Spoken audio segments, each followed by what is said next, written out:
మన రోజువారీ ఆహారంలో నిత్యావసరంగా ఉండేవి కూరగాయలు. కూరగాయలు పండించడం ద్వారా రైతుకు రోజువారీ ఆదాయం సమకూరుతుంది. రానున్న రబీలో టొమాటో, వంగ, మిరప, క్యాబేజీ, కాలీఫ్లవర్ వంటి కూరగాయలు సాగు చేసే ముందు రైతులు నారుమళ్ల తయారీపై దృష్టి పెట్టాలి. నారు తయారీలో ఎత్తుమళ్ల పద్ధతిలో కాకుండా సాంప్రదాయక పల్లెం విధానంలో నారును పెంచితే అధిక వర్షాలకు నారు మునిగిపోయి కుళ్ళు తెగులుతో పాడయ్యే ప్రమాదం ఉంటుంది. అదే ఎత్తుమళ్ల విధానంలోనైతే నీరు క్రిందికి పోతుంది కాబట్టి నష్టశాతం తక్కువగా ఉంటుంది.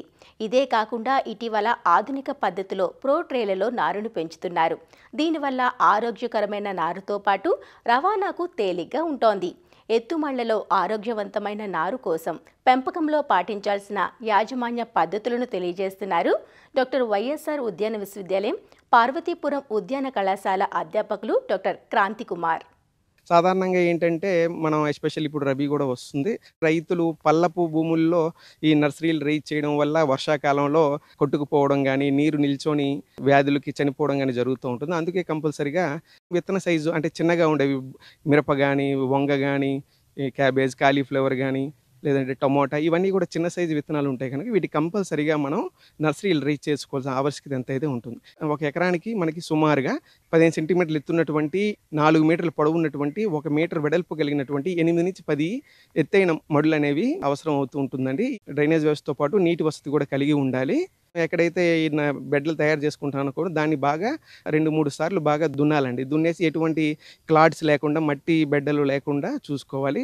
ప్రతి బెడ్కి కూడా మనకు సుమారుగా 1.5 నుంచి 2 అడుగుల వరకు మధ్యలో గ్యాప్ ఉంచుకున్నట్లయితే మనం ఇంటర్కల్చర్ ఆపరేషన్ చేసుకోవడానికి అనువుగా ఉంటుంది. ఈ బెడ్లు ఎప్పుడైతే తయారు చేసిన తర్వాత పైన 40 నుంచి 50 కేజీల పశువుల ఎరువును చల్లుకోవాల్సి ఉంటుంది. వీటితో పాటుగా 2 కేజీలు వేపపిండిని కూడా కలుపుకోవాలండి. ఈ బెడ్లు తయారు చేసుకున్న తర్వాత విత్తనాలు నాటుకునే ముందు కాపర్ ఆక్సిక్లోరైడ్ను లీటర్ నీటికి 3 గ్రాములు కలిపి డ్రించింగ్ చేసినట్లయితే ఫ్యూచర్లో వచ్చినటువంటి డ్యాంపింగ్ ఆఫ్ అనే తెగులు కంట్రోల్ అవడానికి అవకాశం ఉంటుంది. బయట నుంచి విత్తనాలు కొనుక్కున్నట్లయితే వాటికి సాధారణంగా సీడ్ ట్రీట్మెంట్ అనేది చేస్తారు. రైతులు సొంతంగా ఏమైనా తయారు చేసుకున్న విత్తనాలకి మాత్రం కంపల్సరీగా రైతులు సీడ్ ట్రీట్మెంట్ చేసుకోవాలి. 1 కేజీ విత్తనానికి 5 మిల్లీలీటర్ ఇమిడాక్లోప్రిడ్ను కొంచెం 20 ml నీటికి కలిపి విత్తనాన్ని బాగా శుద్ధి చేసుకోవాలి. అదే శిలీంద్రనాశిని చూసుకున్నట్లయితే క్యాప్టాన్ లేదా థైరమ్ను 3 గ్రాములు కేజీ విత్తనానికి కలుపుకోవాలి. దీంతో పాటుగా 5 నుంచి 10 గ్రాములు ట్రైకోడర్మా విరిడిని కూడా జీవ శిలీంద్రనాశిని దీన్ని కూడా కలుపుకొని మనం విత్తన శుద్ధిని చేసుకోవాలి. ఈ విత్తనాన్ని 10 సెంటీమీటర్లు ఎడమతో గీతలు గీసుకొని వాటిపైన విత్తనాలన్నీ కూడా చిన్న సైజు ఉంటాయి కనుక వీటికి 5 ఇంతలు ఇసుకను కానీ వెర్మి కంపోస్ట్ కానీ కలిపి నెమ్మదిగా విత్తనాలని వేసుకోవాలి. విత్తనాలను వేసిన తర్వాత కప్పివేయాలి. కప్పివేసిన తర్వాత ఎండుగడ్డిని వేసుకున్నట్లయితే మనకి అది మల్చింగ్గా ఉండి మనకి మాయిశ్చర్ రిటెన్షన్ ఉంటుందన్నమాట. గడ్డి వేసిన తర్వాత వెంటనే 1 వారం రోజుల్లో జర్మినేషన్ వస్తుంది. వచ్చినంత వరకు కూడా కంపల్సరీగా మంచి తడులను రోజ్ క్యాన్తో బాగా మనం తడుపుకోవాల్సి ఉంటుందన్నమాట. ఎప్పుడైతే మనకి వారం రోజుల్లో ఈ జర్మినేషన్ అనేది వచ్చిన తర్వాత ఈ గడ్డిని తీసివేయాలి. తీసివేసిన తర్వాత ఏమైనా ఈ మనం విత్తనాలు వేసేటప్పుడు డెన్సిటీ ఎక్కువగా ఉన్నట్లయితే కొంచెం థిన్నింగ్ అనేది చేసుకోవాల్సిన అవసరం ఉంటుందన్నమాట.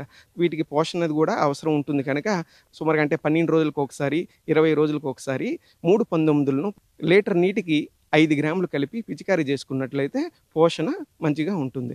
నారుకులు తెగులు అనేది సాధారణంగా ఉంటుంది కనుక దీన్ని కూడా 10 రోజుల వ్యవధిలో 2 సార్లు లీటర్ నీటికి 3 గ్రాములు కాపర్ ఆక్సిక్లోరైడ్ కలిపి డ్రించింగ్ చేసుకున్నట్లయితే ఈ నారుకులు తెగులను అరికట్టుకోవచ్చు. రసం పీల్చి పురుగుల ఉధృతి కూడా ఉంటుంది కనుక దీన్ని కంట్రోల్ చేసుకోవడానికి మనం ఫిప్రోనిల్ అనే మందును లీటర్ నీటికి 2 మిల్లీలీటర్లు కలిపి పిచికారీ చేసినట్లయితే దీన్ని కంట్రోల్ చేసుకోవచ్చు.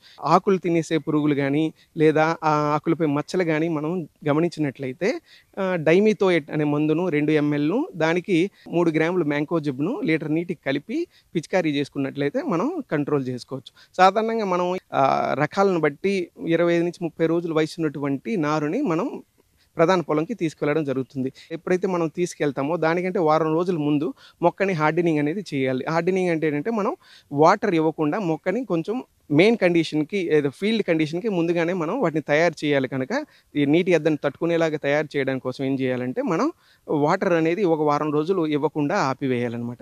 ఏ రోజైతే మనం ప్రధాన పొలంలో మొక్కను నాటుతామో, ఆ రోజు కంపల్సరీగా బాగా తడి పెట్టాలి. ఈ విధంగా తడి పెట్టడం వల్ల ఏమవుతుందంటే, ఈజీగా మొక్కలు మనకి అప్రూట్ అవుతాయన్నమాట. వేరు వ్యవస్థ నష్టం కాకుండా. సో, ఈ విధంగా మనం నర్సరీల ద్వారా మొక్కల్ని మంచి యాజమాన్య పద్ధతుల ద్వారా పెంచుకున్నట్లయితే మనకి మంచి నారు అనేది తయారవుతుంది.